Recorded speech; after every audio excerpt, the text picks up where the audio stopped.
Welcome to determined अंकित। और आज हम बात करेंगे लॉस्ट स्प्रिंग स्टोलन चाइल्डहुड की दूसरी कहानी के बारे में।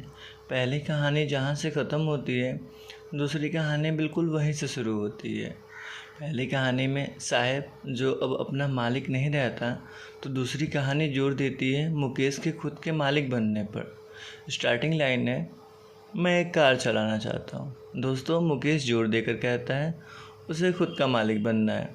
एनिस जंग उससे पूछती हैं, तुम कार के बारे में कुछ जानते भी हो? तो मुकेश कहता है उसे मोटर मैकेनिक बनना है, और आंखों में आंखें डालकर कहता है मैं कार चलाना सीख लूँगा। पर एनिस जंग हमें बताते हैं मुकेश का ये सपना है ना, फिरोज़ाबाद की धूल भरी गलियों में ठीक वैसा ही दिखाई देता है जैसा बीच रेगिस्तान में मिराज दिखाई देता है। फिरोज़ाबाद जाना जाता है अपने चूड़ियों के लिए। यहाँ रहने वाला हर दूसरा परिवार चूड़ियाँ बनाता है।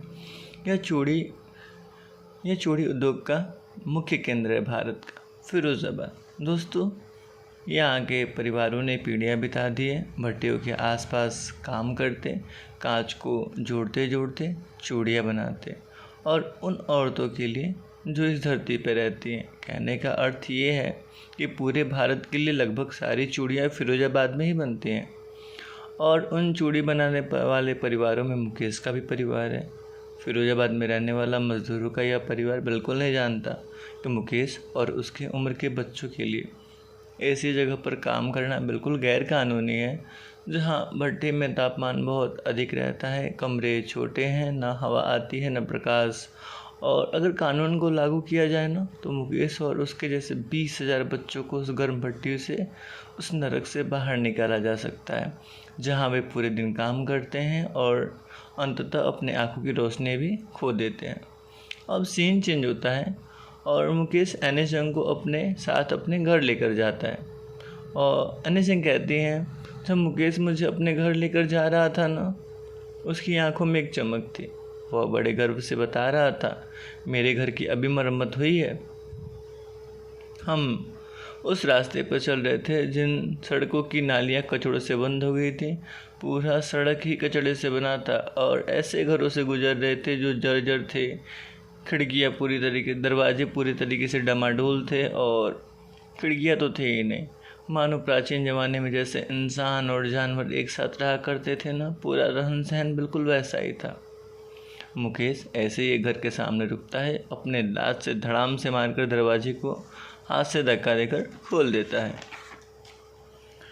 दोस्तों, अब मुकेश के घर के अंदर का सीन है। हम आधे बने झोपड़ी में अंदर जाते हैं, जिसका एक हिस्सा सूखी घास से बना होता है। अंदर चूल्हे पर बड़े से बर्तन में पालक उबल रहे होते हैं। चूल्हा कौन सा? लकड़ी वाला। और ज़मीन पर बड़े बड़े एल्युमिनियम की थालियों में कटी सब्जियां रखी हुई हैं। एक दुबली पतली सी लड़की जो पूरे घर के लिए खाना बना रही थी, उसकी आंखों में धुएं के कारण पूरा पानी भरा हुआ था, फिर भी वह मुस्कुरा रही थी। और वह कोई औरत और कोई नहीं, मुकेश की भाभी थी। वह मुकेश से ज़्यादा उम्र दराज तो नहीं थी, पर अब वो घर की बहू थी, और बहू होने के नाते उसे बहू की तरह इज्जत भी दिया जाता था, और उस पर घर की पुरुषों की देख रेख की रिस्पॉन्सिबिलिटी भी डाल दी गई थी। उसने बहू के रूप में आदेश स्वीकार करना सीख लिया था, और मर्यादा में रहना भी सीख लिया था। 3 लोगों की रिस्पॉन्सिबिलिटी थी उस पर, उसके पति मुकेश और उसके ससुर की। जैसा कि प्रथा चला आ रहा है कि बहू को घूंघट डाल कर रखना चाहिए, जब भी घर में कोई बड़ा मेल आए वह घूंघट कर भी लेती है और दीवार के पीछे जाकर छिप जाती है। बहरहाल इस समय बड़ा मेल कोई और नहीं, एक गरीब चूड़ी बनाने वाला है। उसका अपना ससुर कई वर्षों के कठिन परिश्रम करने के बाद भी एक दर्जी की तरह पहले, और फिर चूड़ी बनाने वाले की तरह, वह पूरी तरीके से जीवन में असफल रहा। अपने दोनों बच्चों को स्कूल भेजने में, अपने घर को रेनोवेट कराने में, उसने जो कुछ भी किया अपने जीवन में, सिर्फ वे कि वह जो कला जानता था ना, वह कला उसने अपने बच्चों को सिखा दी। कौन सी कला? The art of making bangles. तो एक बूढ़ी अम्मा कहती है ना, बूढ़ी अम्मा कौन है? ये मुकेश की दादी हैं। कहती है यही उसके कर्म है, यही उसके भाग्य है।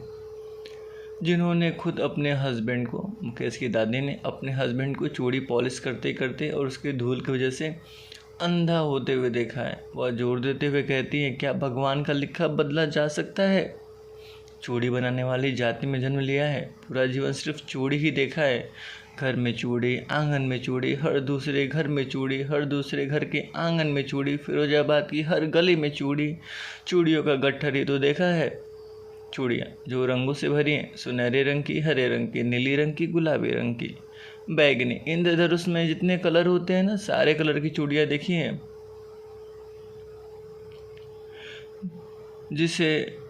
जिसे लकड़ी के ठेले पर लाद कर जो यहाँ के नवयुवक लड़के हैं पतली तंग गलियों से और कस्बों से लेकर जाते हैं। और वहीं जस्ट बगल में अंधेरी झोपड़ियों में दिए की रोशनी में लड़के लड़कियाँ, उनके माता पिता कांचों को जोड़कर गोल चूड़ियाँ बनाते हैं। इन लोगों की आंखें बाहरी रोशनी की तुलना में अंधेरी में ज़्यादा एडजस्ट हो गई हैं, ज़्यादा अच्छे से देख पाती हैं।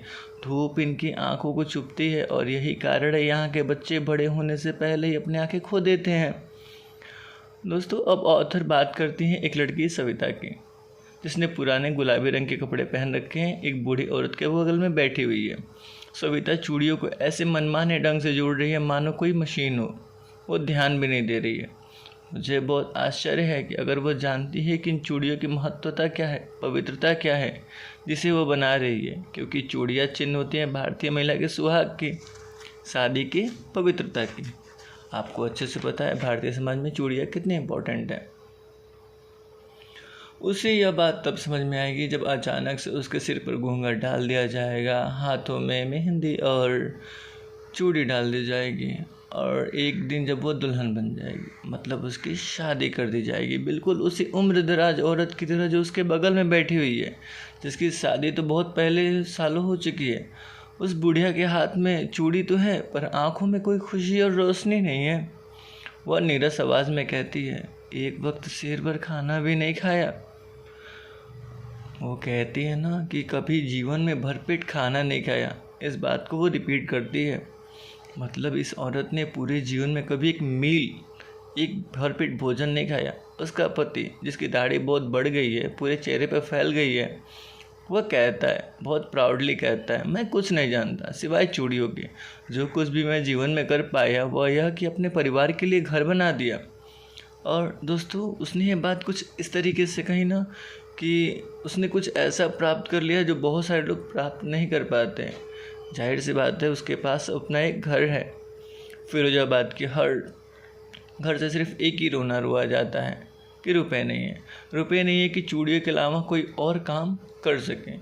और ये रोना कौन रोता है? वहाँ के नौजवान रोते हैं, जैसे उनके पिता रोया करते थे। समय के साथ न के बराबर लोग फिरोजाबाद में आगे बढ़े हैं। कहने का मतलब है फिरोजाबाद में कोई डेवलपमेंट हुआ ही नहीं है। सालों से दिमाग को सुन कर देने वाले मेहनत ने सपना देखने वाले सारी एबिलिटी को ही ख़त्म कर दिया है। मैंने पूछा एक नौजवानों के समूह से, तुम लोग एक संगठन क्यों नहीं बना लेते, एक ग्रुप बना लेते और सारी चूड़ियाँ एक ही साथ बेचते और अच्छा पैसा कमाते। यह नौजवान जो एक कुचक्र में फंसे हुए हैं, मिडिलमैन के, दलालों के, इनके पिता और उनके पिता को भी इन कुचक्रों में उन दलालों ने फंसाए रखा था, वो जवाब देते हैं, मान लो अगर हम संगठन बना भी लेते हैं तो हमें पुलिस पकड़ेगी, मारेगी, घसीट कर जेल में डाल देगी, मानो जैसे संगठन बनाकर ऑर्गेनाइज्ड होकर हमने कोई क्राइम कर दिया हो। ये एक कभी ना ख़त्म होने वाला कुछ चक्र है जिसमें ये फंसे हुए हैं। Poverty to apathy, apathy to greed, greed to injustice. दोस्तों, इनके बीच कोई लीडर नहीं है और ये उतने ही थके हुए हैं जितना इनके माता पिता थके हुए हैं। उन्हें सुनकर मुझे दो अलग अलग दुनिया दिखाई देती है, एक जो गरीब जाति के थप्पे से गरीब रह गई, दूसरी जो मिडिलमैन, पुलिस, कानून के रखवालों, ब्यूरोक्रेट्स और पॉलिटिशियंस के कुछ चक्कर में फंसी हुई है। ये मिलकर यहाँ के बच्चों पर इतना बोझ, इतना दबाव डाल देते हैं कि वह उसे हटा नहीं पाता और बड़ा होने से पहले उन कामों को बिल्कुल स्वाभाविक रूप से वैसे स्वीकार कर लेता है जैसे उसके पिता ने किया था। और कुछ अलग करने का मतलब है हिम्मत दिखाना। पर हिम्मत दिखाना तो इन्होंने सीखा ही नहीं, क्योंकि हिम्मत दिखाना फिरोजाबाद के बच्चों के सर्वाइवल में तो कभी आता ही नहीं है। लेकिन जब मैंने एक झलक देखी, एक प्रकाश देखा मुकेश के अंदर, एक हिम्मत की, क्योंकि मुकेश चूड़ी नहीं बनाना चाहता था, वो कुछ अलग करना चाहता है। मैं बहुत खुश हुई। मैं एक मोटर मैकेनिक बनना चाहता हूँ।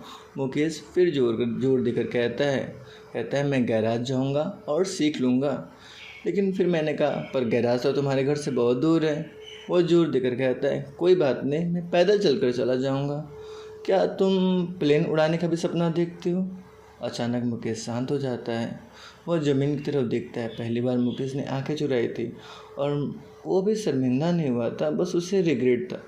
ठीक है, क्योंकि मुकेश को अपनी सच्चाई पता थी। वह काफ़ी संतुष्ट था कार के सपने को लेकर, और जो कि फिरोजाबाद की तंग गलियों में घुमा करती थी। कारों की बात हो रही है, बहुत कम एरोप्लेन ना के बराबर फिरोजाबाद की गलियों के ऊपर से उड़ा करते थे। I hope you understand the story, and if you like it, please subscribe to my YouTube channel and comments what you want next. Thank you.